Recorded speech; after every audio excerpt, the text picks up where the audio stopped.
Et nous voulons nous tourner vers la parole du Seigneur.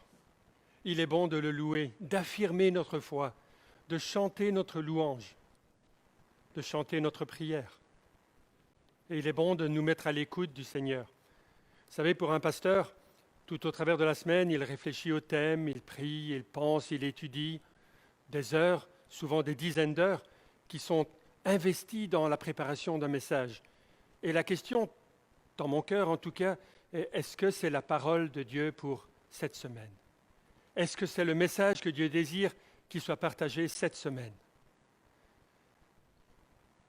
Et parfois on a des doutes, on hésite. Puis hier soir, j'étais en train de terminer la préparation du message et je regarde la petite vidéo que Timothée a postée vendredi, je crois, et je me dis, oh, psaume 23. Moi, le passage que le Seigneur m'a mis à cœur, c'est Jean chapitre 10, le bon berger. Et je me dis, waouh, quelle convergence sans s'être parlé, sans avoir réfléchi ensemble. Quand j'arrive ce matin, Noé me dit, eh bien, tu sais, vendredi, quand on a eu Oasis, ben, on a parlé du berger et de la brebis perdue. Je me dis sûrement que le Seigneur veut nous parler du fait qu'il est notre berger. En ces temps troublés, en ces temps troublants, le Seigneur nous dit « Je suis votre berger ».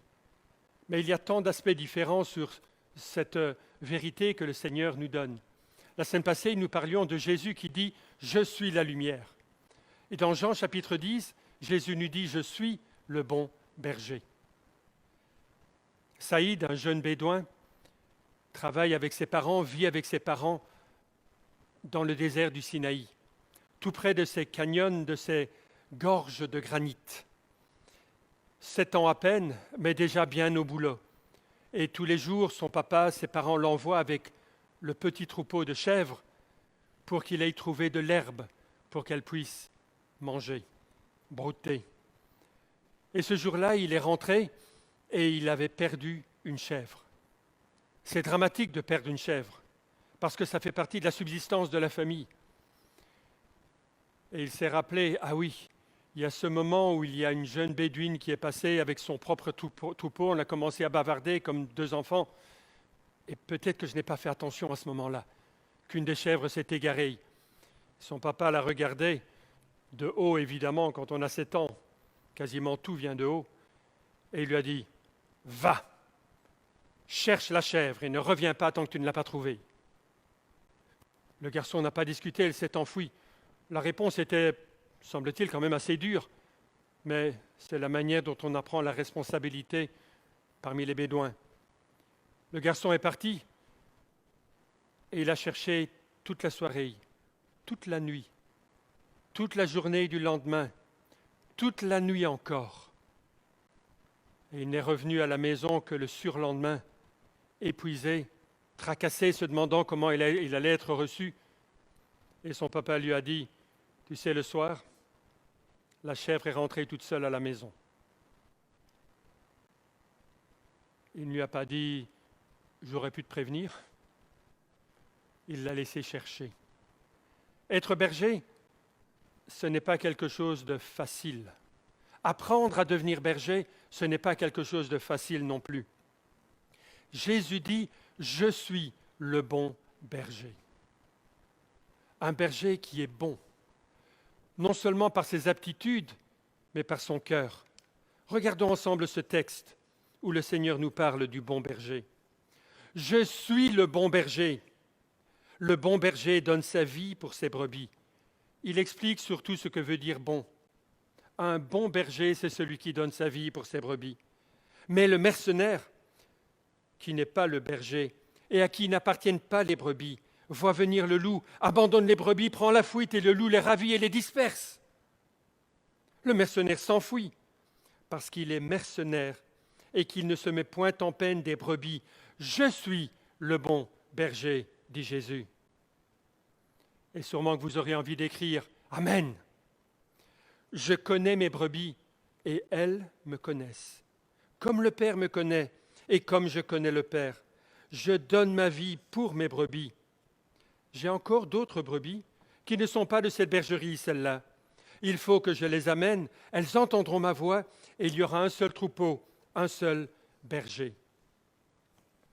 Jésus affirme, je suis le bon berger. Le bon berger donne sa vie pour ses brebis. Je suis le bon berger. Trois fois dans ce court passage, il va insister sur le fait qu'il est le bon berger.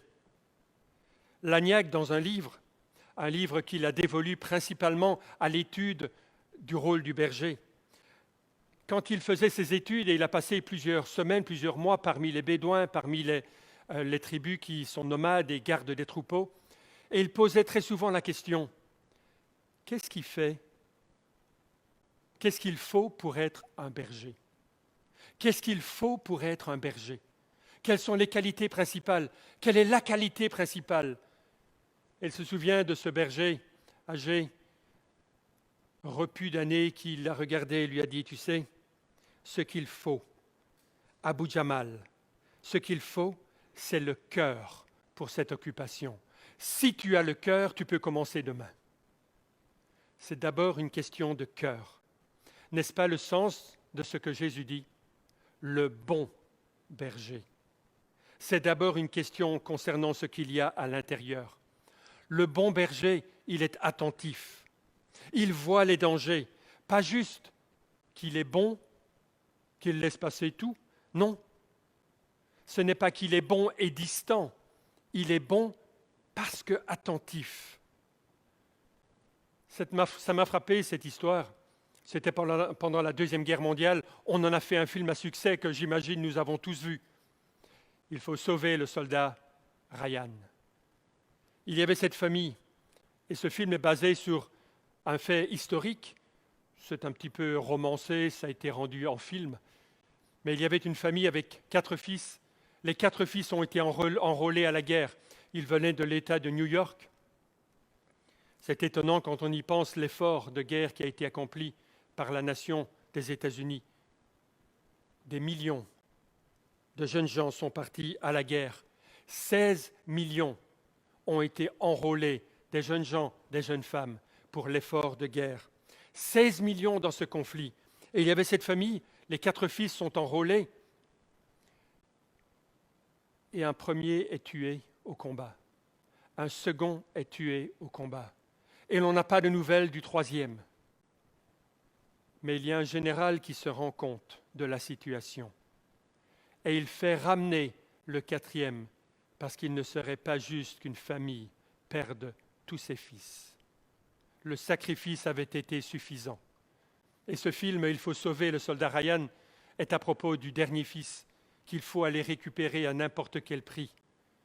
Mais ce qui me frappe, c'est un général, tout là-haut, qui est en train de gérer 16 millions de soldats pour cet effort de guerre titanesque, qui a la pensée pour une famille, un soldat, et qui va déployer tous les efforts nécessaires pour aller sauver ce soldat.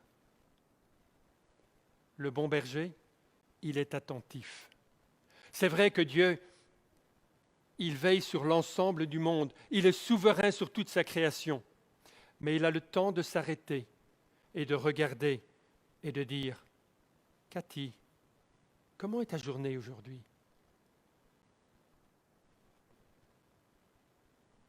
Victor, comment se passe ta journée? Robert, Mirabel, Wivine, comment se passe ta journée? Il est attentif à tous nos besoins. Il nous connaît personnellement. Il nous regarde. Il prend soin de chacun d'entre nous. C'est ce qui fait un bon berger. Nous ne sommes pas juste de la chair à canon pour sa gloire. Nous sommes sa gloire. Le bon berger, non seulement il est attentif, mais il est fidèle. Tout à l'opposé du mercenaire. Le mercenaire, ce sont ces bergers que l'on engage juste pour s'occuper du troupeau. Ils ne possèdent pas le troupeau, ils n'ont pas d'intérêt dans le troupeau, ils sont juste là pour garder le troupeau. Et ce que le texte nous dit, mais le mercenaire, qui n'est pas le berger, et à qui n'appartiennent pas les brebis, voit venir le loup, et il abandonne les brebis. Dès qu'il y a danger, il prend la fuite. Le loup les ravit et les disperse. Le mercenaire s'enfuit parce qu'il est mercenaire, et qu'il ne se met point en peine de brebis. Mais Jésus dit, je suis le bon berger. Lagnac, dans son livre, explique que très souvent, les propriétaires des troupeaux, les vrais bergers du troupeau, ils ont peur des mercenaires. Parce que ce qui se passe, c'est que l'on engage quelqu'un au début de la saison des pâturages, et cette personne va emmener le troupeau jour après jour, conduire le troupeau, et le troupeau s'habitue à suivre ce mercenaire. Et à un moment, le mercenaire va essayer de voler le troupeau. Et comme le troupeau s'est habitué à la voix de ce mercenaire, pas mal de brebis vont suivre et quitter la bergerie, si bien que les propriétaires des troupeaux ont parfois peur de ces mercenaires. Oh, il y a encore des mercenaires aujourd'hui. Il y a des gens qui essayent de capter l'imagination, parfois à grand renfort de publicité et de charisme. Même dans l'Église, il peut y avoir des mercenaires qui sont là pour dévier le troupeau, pour écumer le troupeau, pour tondre le troupeau. Ah, souvenez-vous de ces prophètes qui parlaient de ces faux pasteurs, ces faux bergers, qui étaient là pour obtenir tout ce qu'ils pouvaient du peuple, de leur troupeau. Mais le bon berger veille sur ses brebis. Il prend soin d'elles, il les conduit vers de verts pâturages, il les protège des dangers. Les intérêts du berger passent après les intérêts du troupeau. N'est-ce pas l'apôtre Paul qui disait « Je préférerais être moi-même perdu pour que ceux de ma famille, ceux de mon peuple soient sauvés. » Ça, c'est la vision du berger, du bon berger. Le bon berger est attentif, le bon berger est fidèle, le bon berger connaît ses brebis. Je connais mes brebis et elles me connaissent. Comme le Père me connaît et comme je connais le Père, et je donne ma vie pour mes brebis. Lagnac raconte, il y a 3 semaines, quand nous campions près de la gare de Kameda, Gewaj, un jeune homme tomba endormi, alors qu'il était de veille durant la nuit. Le pauvre venait de revenir d'avoir passé un temps avec sa famille et d'avoir réalisé toute la liste de travaux à faire que sa femme lui avait donnée. Il était épuisé, écrit Lagnac. Au matin, Modaramij a découvert qu'il manquait 7 brebis au troupeau. Un troupeau de 300 plus bêtes. Comment est-ce qu'il savait qu'il manquait 7 brebis? Eh bien, Moda connaît chacune de ces brebis par leur nom. Chacune d'entre elles. Je sais, ça paraît incroyable, n'est-ce pas? Mais Moda peut se lever et crier le nom d'une brebis, et la brebis va venir vers lui. Non seulement il connaît chacune de ses brebis, mais les brebis connaissent sa voix. Il y a une connaissance mutuelle. Les brebis reçoivent un nom quand elles sont nées, ou le lendemain de leur naissance. Et très souvent, le nom va être calqué sur une caractéristique de la brebis. C'est pour ça que certaines vont s'appeler mouchetei, tachetei, grandes oreilles, difficile à venir. J'imagine porter ce nom tout au travers de sa vie, parce que la naissance a été difficile. Brunette, oreilles bouclées, courte queue. D'autres, par contre, vont porter le nom de leur lieu de naissance. Hébron, Bethléem. Lagnac interviewait Abou Mounir, un homme qui avait plus de 2000 brebis. Un homme dont la vie était assez aisée. Il était cossu. 2 femmes, 2 maisons pour ces femmes, des serviteurs pour chacune de ces femmes. Mais très souvent la nuit, Abou Mounir était avec ses troupeaux dans les champs et il dormait avec ses brebis. Et il explique, vous savez, je suis le berger. J'ai des mercenaires qui s'occupent de mes troupeaux, mais ma place, elle est auprès de mes brebis. Si je n'étais pas avec elles chaque jour, je ne serais pas vraiment leur berger. Le berger connaît ses brebis. Vous savez, hier et ce matin, le Seigneur, il est venu et il voulait nous parler. Il est venu frapper à notre porte, mais on était trop occupés, il fallait tondre la pelouse. Ah, il y avait du soleil, alors vite, il fallait tondre la pelouse. Ou il y avait un repas à préparer, ou il y avait une grande manne de linge à repasser, ou il y avait un tracteur à réparer, il y avait une étagère à mettre au mur, et on n'avait pas le temps. Mais le Seigneur, il est venu parce qu'il a envie de nous connaître. Et il a envie que nous le connaissions. Il a envie que nous passions du temps ensemble. Il est le berger, nous sommes la brebis. Et il a envie qu'il y ait cette connaissance. Et quelle connaissance veut-il? La même connaissance que ce qu'il y a entre le Père et le Fils. C'est la même connaissance qu'il voudrait avec nous. Nous connaître complètement, parfaitement. Nous connaître dans les moindres détails, nos aspirations secrètes. Il veut que nous partagions avec lui. Et très souvent, nous sommes trop occupés. On n'a pas le temps. Le bon berger connaît ses brebis, mais il connaît aussi les besoins de ses brebis. Lagnac a appris que pour être un bon berger, il fallait nourrir le troupeau. C'est primordial. Il faut de la nourriture et il faut de l'eau. Mais il faut faire fort attention, parce que dans le désert, il y a toutes sortes de plantes, et certaines sont nocives, certaines peuvent tuer. Il y a une baie, si la brebis mange cette baie, si elle en mange un peu trop, tout à coup elle va rouler sur son dos, et son estomac va éclater. C'est comme un genre de bombe à retardement intérieur. Le berger doit savoir, il doit connaître. Quand on a fait certaines études, on a découvert que chaque région a en fait son microclimat. Même dans les régions désertiques, même dans les régions des nomades, même dans les endroits que les Bédouins fréquentent, il y a toute une série de régions avec la faune et la flore, avec le climat, le microclimat, avec le terrain. Et le berger doit connaître toutes les plantes qui sont là. D'ailleurs, quand on a commencé à questionner les Bédouins, ils étaient capables de différencier 100 plantes différentes, avec leurs vertus. Ils pouvaient dire, celle-ci, oh, elle est bonne pour cela. Oh, celle-là, c'est quand ma brebis est malade, je peux lui donner cette plante-ci pour la guérir. Ils connaissaient les plantes. Ce chercheur a découvert non seulement que les Bédouins de cette région connaissaient une centaine de plantes, mais un autre auteur, il écrivait qu'il y avait 217 plantes et buissons qui grandissaient dans les déserts arabes. Et le berger doit pouvoir conduire son troupeau. Vous entendez le Seigneur qui dit, plutôt le roi David qui disait, « L'Éternel est mon berger, il me conduit près des eaux paisibles, il me conduit dans de verts pâturages. » Dieu veut nous donner la nourriture dont nous avons besoin.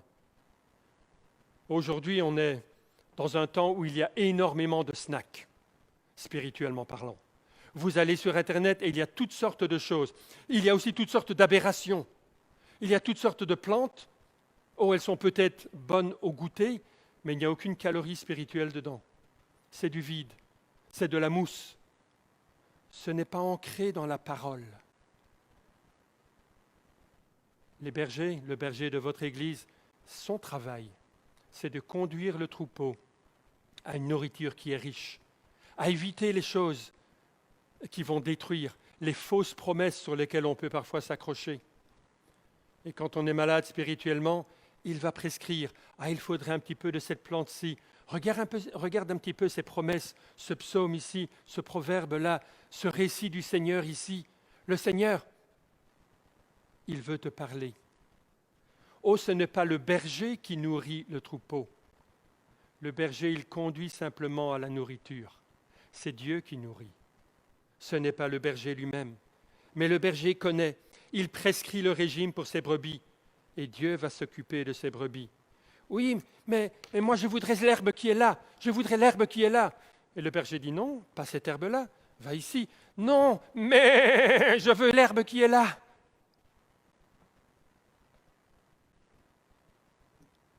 Parce que les brebis ne savent pas toujours. Oh, il y a des fois on demande au Seigneur ce que l'on veut. Et il y a des fois où le Seigneur dit non. Ce n'est pas ce dont tu as besoin. C'est moi qui vais prescrire ce dont tu as besoin. C'est moi qui sais. Toi, tu es une de mes brebis. Sois confiant. Aie confiance en moi. Je vais te mener à l'herbe dont tu as besoin. Et je vais conduire les circonstances de ta vie. Oui, mais moi je voudrais.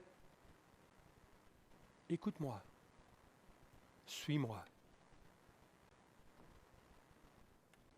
Et Dieu va s'occuper de nous jusque dans les moindres détails.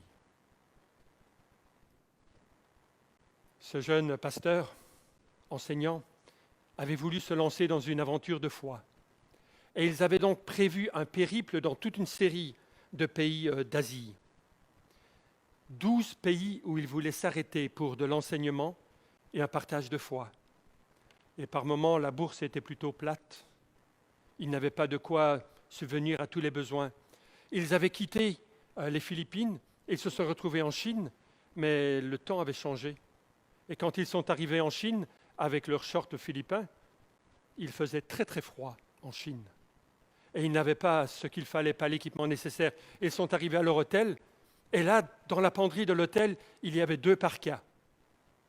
Un à la taille du mari, un à la taille de l'épouse. Alors il est redescendu à la réception et il a dit « On ne sait pas ce qui se passe, il y a 2 parkas dans la penderie de notre chambre. » L'employé les a regardés et a dit « Oh, si les précédents ont oublié, c'est à vous. » Si les locataires précédents, les visiteurs précédents ont oublié, c'est à vous. Qui croyez-vous qui avait prévu tout cela et organisé tout cela? Ne serait-ce pas, par hasard, leur berger qui avait pris soin d'eux, même dans un détail comme celui-là? Le bon berger, il connaît les besoins, il est bon, il est attentif et il est venu pour les connaître. Jésus est venu et il a arpenté les routes poussiéreuses de Palestine, les routes poussiéreuses d'Israël. Il a marché de long en large dans le pays parce qu'il est venu pour rencontrer les hommes. Il ne s'est pas arrêté à Jérusalem, dans le temple, se mettre à l'écart pour étudier. Non, il était avec le peuple. Il voulait connaître. Et tu sais, après 3 ans de ministère, on l'a tué parce que le peuple ne voulait pas de lui. Il a été mis sur la croix, il est mort, mais 3 jours après, il est ressuscité parce que Dieu a dit que son sein ne verrait pas la corruption. Et la promesse qu'il avait décrétée avant sa mort s'est avérée après. Détruisez ce temple, mon corps, et voyez si Dieu ne le rebâtit pas, ne le ramène pas à la vie. Et les promesses qu'il avait faites concernant le salut demeurent après sa mort et sa résurrection, avec le sceau de la puissance de Dieu. Suivez-moi, venez à moi vous tous qui êtes fatigués, et je vous donnerai du repos. Croyez en moi. Nous pouvons obtenir de lui le pardon de nos péchés. Il est toujours là, de la même manière, d'une autre manière que celle qu'il avait à l'époque. Il arpentait les routes. Aujourd'hui, il est là, présent pour nous. Nous pouvons ouvrir la Bible et le découvrir. Nous pouvons le découvrir dans la nature. Nous pouvons l'entendre tout au fond de notre cœur. Quand nous écoutons notre conscience, il y a là la présence de Dieu qui nous dit « Lève les yeux, regarde en haut. Je veux te parler. Je veux conduire ta vie. Je veux te donner le pardon. » Jésus-Christ est retourné auprès du Père, mais il a envoyé le Saint-Esprit qui habite avec nous et qui frappe à la porte de chacun de nos cœurs. Est-ce que tu as ouvert la porte? Le Saint-Esprit frappe à la porte de ton cœur et il te dit « Ouvre, j'entrerai. Je vais changer toute ta vie. Je veux pardonner tes péchés. Je veux te donner la réconciliation avec le Père. » Si tu n'as jamais ouvert la porte au Saint-Esprit, ouvre la porte. Jésus entrera dans ta vie, il pardonnera tes péchés, te réconciliera avec le Père. Tu seras une brebis du bon berger. David s'exclamait « L'Éternel est mon berger ». Est-ce que tu peux dire la même chose?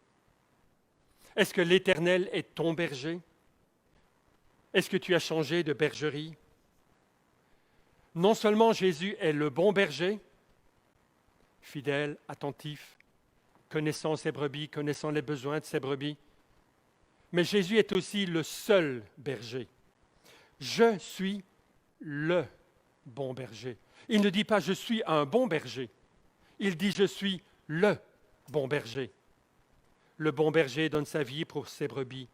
J'ai encore d'autres brebis, dit-il, qui ne sont pas de cette bergerie. Il parlait du peuple d'Israël, la bergerie du peuple d'Israël. Et il dit, il y a d'autres brebis.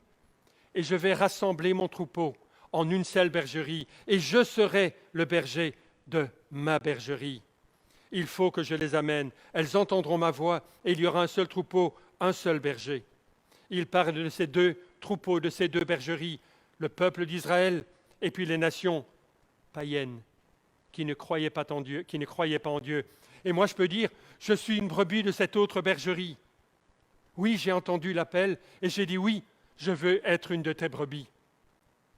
Et il m'a rassemblé dans la bergerie de Dieu, cette bergerie dans laquelle il rassemble toutes ses brebis.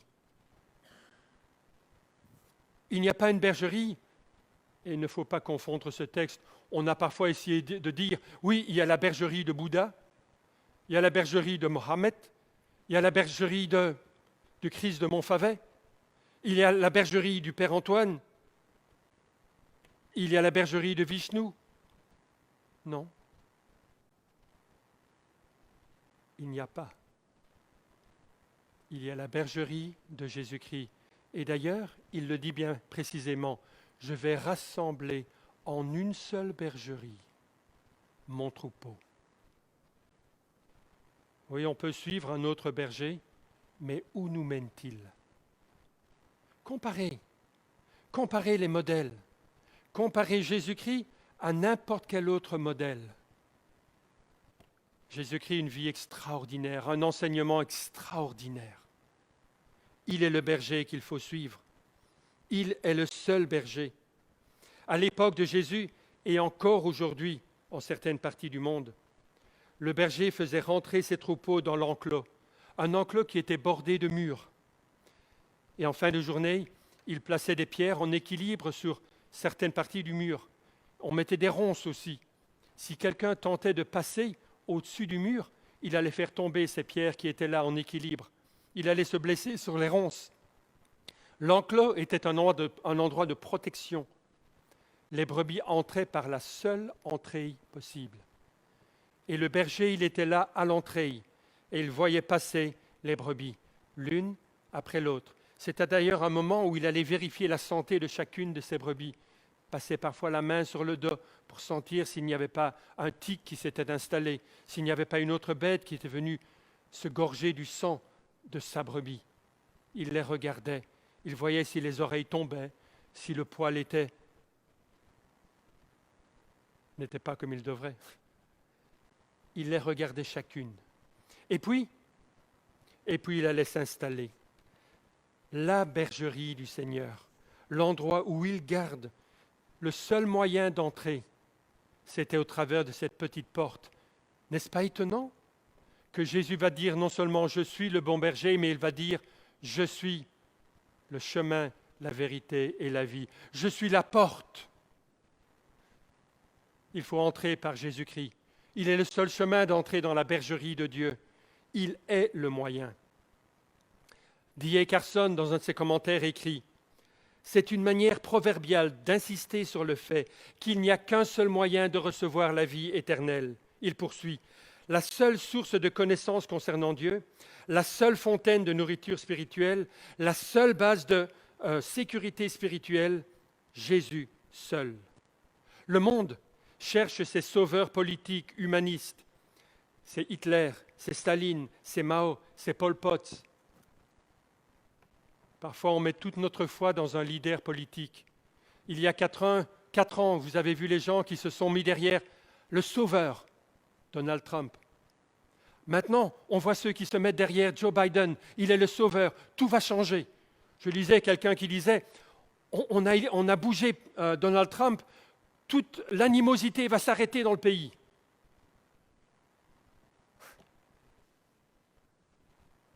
D.A. Carson continue. Ce n'est que trop tard qu'ils se rendent compte qu'ouvertement, ils confisquent la propriété privée. Ces leaders viennent pour voler. Sans pitié, ils piétinent la vie humaine sous leurs bottes. Ils ne viennent que pour tuer. Et avec mépris, ils détruisent tout ce qui a de la valeur. Ils ne viennent que pour détruire. Jésus a raison. Ce n'est pas la doctrine chrétienne du ciel qui est un mythe, mais plutôt le rêve humaniste qui est une utopie. On peut mettre tout son espoir. Et chaque fois qu'il y a des élections en Belgique, on entend des gens qui disent « Élisez-moi et je vous promets le paradis ».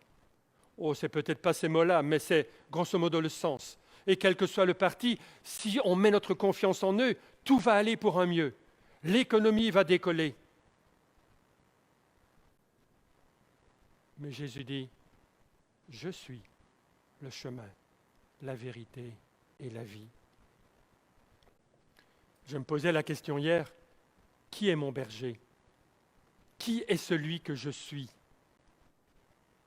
à la suite duquel je marche? Ou est-ce que j'ai plusieurs bergers? Est-ce que pour un département de ma vie, je suis plutôt ce berger-ci? Est-ce que pour mes finances, j'ai un gourou? Warren Buffett peut-être? Ou Bill Gates? Ou mon conseiller à la BNP ou chez Belfius? Est-ce que pour l'éducation de mes enfants, je fais plus confiance à ce que la parole de Dieu dit ou à ce que des psychologues martèlent aujourd'hui? Qui est mon berger ultime?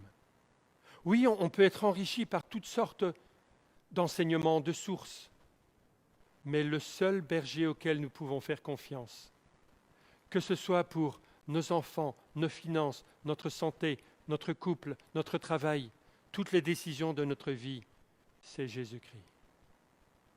Il est le bon berger. Il est fidèle. Il nous connaît. Il connaît nos besoins. Jésus est non seulement le bon berger, il est le seul berger, il est le berger qui se sacrifie. Connaître conduit à se sacrifier. C'est ce que l'on voit dans le verset 15. « Et je donne ma vie pour mes brebis, dit-il. » Un bon berger se sacrifie pour ses brebis. Le berger ne meurt pas pour ses brebis, écrivait Carson, en se jetant du haut d'une falaise et en s'écriant « Voyez combien je vous aime !» Non, le berger ne fait pas cela. Il se sacrifie quand il y a danger pour sauver ses brebis. Il se sacrifie quand l'ours attaque, quand le lion vient. Souvenez-vous de David qui disait qu'il avait confronté le lion pour ses brebis. Ce n'est pas un show d'abnégation. Ce n'est pas un geste symbolique de se jeter du haut d'une falaise. Le bon berger, il ne se lance pas avec une kalachnikov ou une ceinture d'explosifs. Non, il donne sa vie pour ses brebis. Il ne demande pas à la brebis de se sacrifier pour lui, il se sacrifie pour la brebis.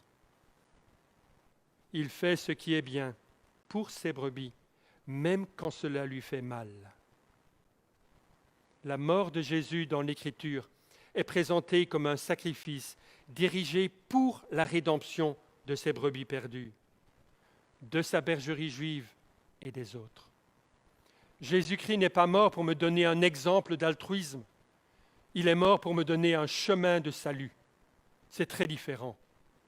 J'étais sous la menace du jugement de Dieu, mais Jésus-Christ est mort à ma place. Il a pris le courroux de Dieu sur lui pour que je puisse être sauvé. C'est pour cela que dans les bergeries juives, dont j'ai parlé il y a un moment, souvenez-vous de cet enclos qui était fermé avec des murs tout autour, une seule entrée, le berger s'installait pour la nuit à l'entrée. Il se mettait contre un côté de la porte, avec ses pieds jusqu'à l'autre côté, et il était là avec son bâton, prêt à défendre ses brebis. C'était symbolique. Si le loup veut venir, il va devoir me passer sur le corps. N'est-ce pas ce que Jésus-Christ dit aussi pour nous? Si le diable veut t'atteindre, il devra passer au travers de moi, dit Jésus, pour autant que tu te caches derrière moi. Si tu t'échappes de l'enclos de la bergerie, la chèvre de M. Seguin, alors oui, le diable a accès. Quand nous désobéissons à Dieu, quand nous désobéissons au principe de Jésus-Christ, au berger qui nous conduit, oui, nous nous ouvrons aux attaques. Mais quand nous marchons derrière notre berger, nous sommes protégés. Le diable va pouvoir nous attaquer, mais il devra d'abord confronter Jésus-Christ. Quelle assurance nous pouvons tirer, n'est-ce pas? Notre berger prend soin de nous. Notre berger nous protège. Notre berger est mort pour nous, pour que nos péchés soient pardonnés. Notre berger est mort pour que tous nos ennemis soient défaits. Et aujourd'hui, il nous dit, vas-tu me faire confiance? Laissez-moi conclure par quelques questions. Est-ce qu'il est ton berger? Jésus est le bon berger. Est-ce qu'il est ton bon berger? Est-ce qu'il est mon bon berger? Je l'ai suivi pour le salut. Est-ce que je peux m'engager à le suivre pour la vie? Jésus-Christ est mon seul berger. Oui, je veux recadrer ma vie derrière lui. Oui, je veux passer du temps à le connaître, dans la parole, dans la prière, pour mieux le suivre. Jésus-Christ est le berger qui se sacrifie.